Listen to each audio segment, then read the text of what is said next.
Great Barrier Reef Marine Authority describes the reef as one of the most diverse ecosystems in the world, with around 3,000 reefs, 300 coral keys, 600 continental islands, and 150 inshore mangroves. It is also the largest coral reef system in the world, as it covers 344,400 square kilometers of Papua New Guinea to Bundaberg, Australia. Coral reefs are very sensitive to environmental and human disruptions, including poor quality of water, high water temperature, coral diseases, developments along coastal shores, cyclones, exposure to UV radiation, and infestations.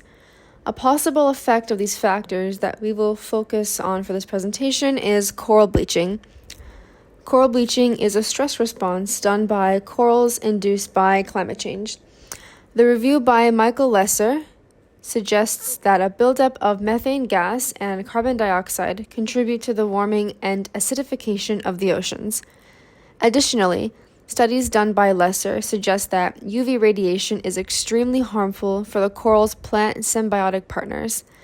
This effect has been seen in moderation in past years along several coral reef systems, but because of the increase in greenhouse gases and UV rays, this has caused a mass warming of oceans over a long period of time. Hence, this phenomenon is becoming more common amongst Earth's corals, especially the Great Barrier Reef.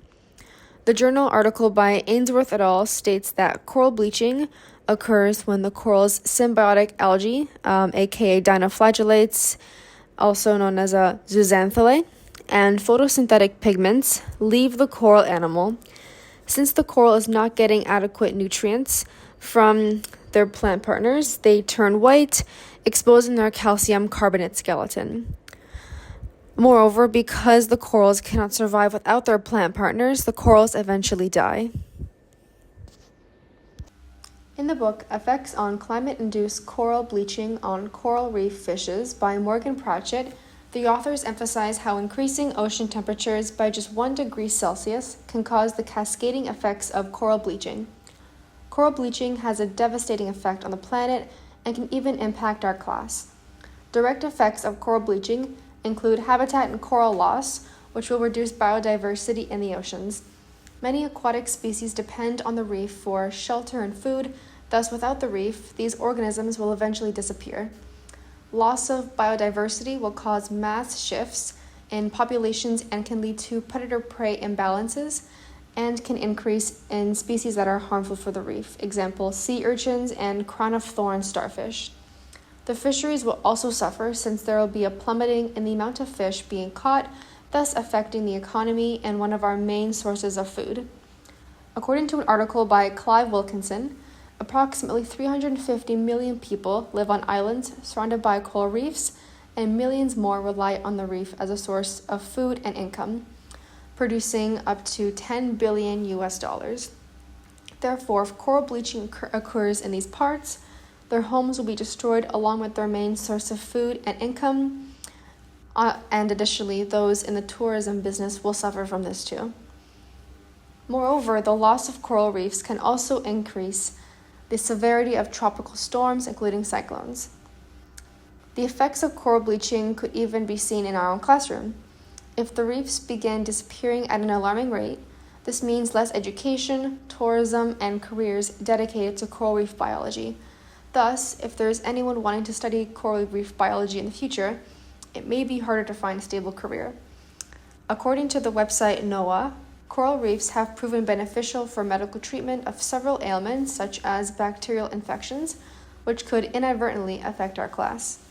Finally, since the fishing industries may suffer due to coral bleaching, anyone in the class that eats fish will lose one of their sources of food.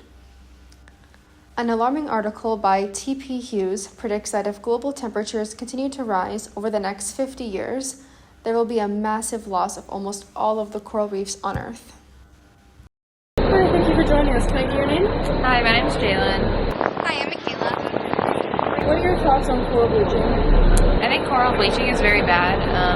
It's very bad for the ecosystem too. I think it's terrible. It is damaging the ecosystem. It's just causing natural imbalance. Why do you think preventing coral bleaching is important for the Great Barrier Reef? I think it's very important so our ecosystem stays intact. We want to protect it at all costs, and bleaching can just really ruin it and have a very detrimental effect. I think it's important in order to help preserve the species that live in it, just because, again, going to the natural balance and the negative cascades of things that can affect all wildlife and humans. How can the Great Barrier Reef be saved?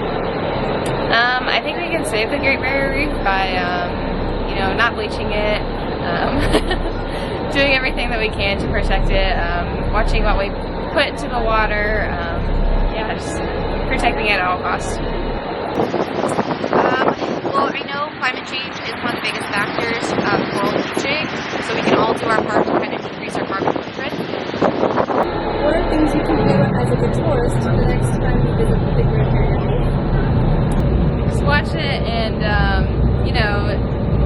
be kind to it, try not to touch it and everything, try not to bleach it. We can also talk to our representatives and see how they can help it so we can protect it. Well, as a tourist, you can either just avoid swimming as much as possible, or just avoid going close because it can cause damage to it.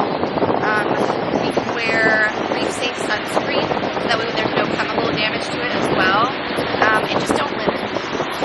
And final question, there's an article describing how the Marine Park Authority has permitted for tons of sludge to be put onto the barrier reef. In your opinion, what do you think you can do as a local to try to get them to stop doing this? I think just talking to local representatives and maybe do like fundraising events or sign petitions, whatever we can do to stop the bleaching.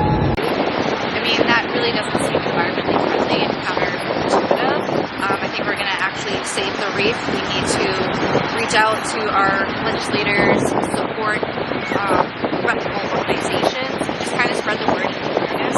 Otherwise, we're not going to have this any longer, and we're not going to be able to enjoy it. What debates exist surrounding the Great Barrier Reef? According to Open Australia Senate debates in June 2021, senators of Australia, including Australian Greens Senator Peter Whish-Wilson and Liberal Party Senator Jane Hume, delivered arguments on the current status of the Great Barrier Reef.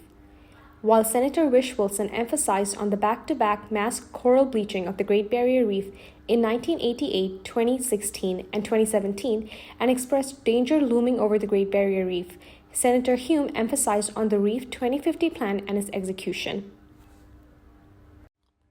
So now the question stands, what is the Reef 2050 plan? According to the Reef 2050 long-term sustainability plan by the Australian government, the plan aims for long-term sustainability of the Great Barrier Reef. Its focus is on the marine ecosystem health, and policymakers hope to save communities protecting the Great Barrier Reef from financial losses, while at the same time, the plan aims to preserve Indigenous heritage. The tourist industries, as well as fishing companies, depend on the Great Barrier Reef for their financial revenue year to year. Indigenous communities have cultural connections to their sea country, and thus the Great Barrier Reef, which is their food and income source. Goals of the Reef 2050 plan are set by 2020, and outcomes are predicted to be harvested by 2050.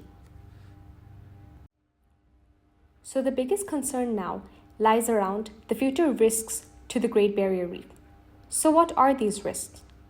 The Great Barrier Reef and its impact on the Indigenous people. Our group had the opportunity to meet a Gadigal person who shared their concerns surrounding coral bleaching on the Indigenous community and their people. The person shared,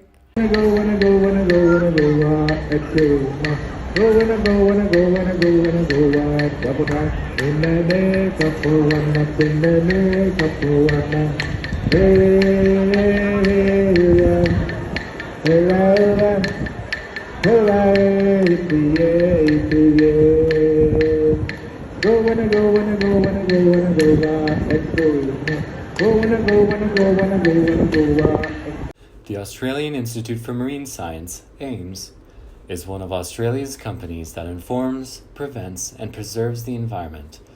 AIMS uses several technologies to record coral bleaching. One of them is called Reef Cloud, where scientists can manage and monitor the amounts of coral bleaching here and around Australia. The other one is Reef Scan, which is used for data analysis without having human contact and risking harming the reef. Education about the reef can also greatly improve its conservation. Companies such as Quicksilver and Wavelength Reef Tours have opportunities for tourists where they can visit the barrier reef while being taught and instructed by marine biologists working in the field. A great way to see one of the world's natural wonders and to be informed on how to keep it protected.